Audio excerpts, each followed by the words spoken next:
ಬೆಳಿಗ್ಗೆ ಎದ್ದ ತಕ್ಷಣ ನೀವು ಮಾಡೋ ಮೊದಲ ತಪ್ಪು ಯಾವುದು ಗೊತ್ತಾ?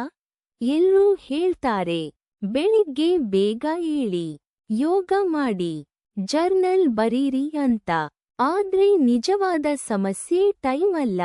ನಿಮ್ಮ ರೂಟೀನ್ನಲ್ಲಿ ಒಂದೇ ಸಲ 10 ದೊಡ್ಡ ಬದಲಾವಣೆ ತರೋಕೆ ಹೋಗೋದೇ ಫೇಲ್ ಆಗೋಕೆ ಕಾರಣ.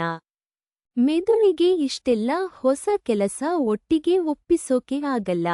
ಅದಕ್ಕೆ 3ನೇ ದಿನಕ್ಕೆ ಎಲ್ಲ ಬಿಟ್ಟು ಬಿಡ್ತೀರಾ. ಇನ್ನೊಂದು ದೊಡ್ಡ ತಪ್ಪು, ಫೋನ್ ಕೈಗೆ ತಗೊಂಡು ಮಲಗಿದ ಜಾಗದಲ್ಲಿ ಸ್ಕ್ರಾಲ್ ಮಾಡೋದು. ಇದು ನಿಮ್ಮ ಮನಸ್ಸನ್ನ ಎಚ್ಚರ ಆಗೋ ಮೊದಲೇ ಬೇರೆ ಕಡೆ ಎಳ್ಕೊಂಡು ಹೋಗುತ್ತೆ. ರೂಟೀನ್ ಯಶಸ್ವಿ ಆಗಬೇಕು ಅಂದ್ರೆ ಒಂದೇ ಒಂದು ಸಣ್ಣ ಅಭ್ಯಾಸದಿಂದ ಶುರು ಮಾಡಿ.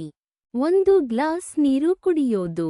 1 ನಿಮಿಷ ಕಿಟಕಿ ಹತ್ರ ನಿಂತು ಬೆಳಕು ನೋಡೋದು ಸಾಕು.